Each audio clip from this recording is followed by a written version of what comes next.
ओम साई राम साई बाबा कृपारू आपण माने समस्ते भलरे थांतु खुशी रे थांतु। आजिर साई संदेश रे बाबा कहउछंती मोर प्रिय संतान तमे तम भितरे आजी मन को उदास कर नाही।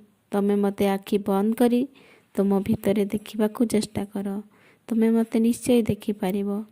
मोर संतान तमे जदि आखि बंद न करूछ ताहले मो मन को स्मरण कर। मने रख मोर संतान मु तुमको कथा दउची निश्चय दर्शन देवी। मन को जम्मा उद्देश्य करनी। तमे मन भितरे संदेह उठी पारे कहीं ना तमे मते जो जगारे आउ जोठी खोजुथिल देखिबाकू पाउन। मु तुमको दर्शन देउनी सेथिलागी मन कष्ट कर नाई मोर संतान। मु जानिची तमे मते बहुत भल पाओ आउ सबुबले मन को स्मरण कर। मो नाम को सबुबले मते देखिबाकू इच्छा करूछ सेथिलागी तमे बारंबार बहुत धक्का खाउछ।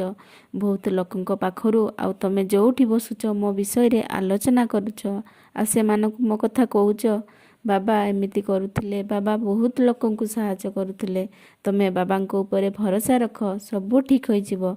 एमिति कहिकी तमे जेतेबेले पळै आसुछ ना पछरे पछरे से माने बहुत किछि कथा कहिकी हसुचंती। तमे सेति प्रति ध्यान दियो। तुमे तुम कर्तव्य करि चलो मोर संतान। मो ऊपर सबू छाड़ी दियो।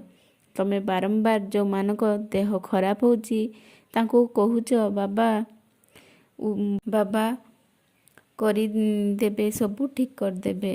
से माने उदी को ग्रहण करू नाहंती किंतु बाबांको उदी को आउ तम ऊपर भरोसा रखु नाहंती काहेकि ना एटा तांकर कर्म ऊपर निर्भर करची। तांकर कर्म फल एबे बाकी रहिची आ कष्ट सहय करबाकू पड़िबो। सेथिलागी तांकर उचित समय आसीन ही उदी को सेवन कले तांकर जो जगारे कष्ट होची से जगारे लगाइले पूरा भल होई जिवो।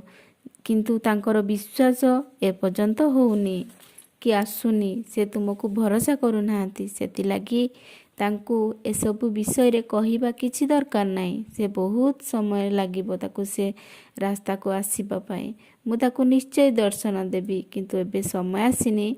संतान तमे एबे समस्तଙ୍କ ପାଇଁ बहुत कल एबे मिछ कथा चिंता कर।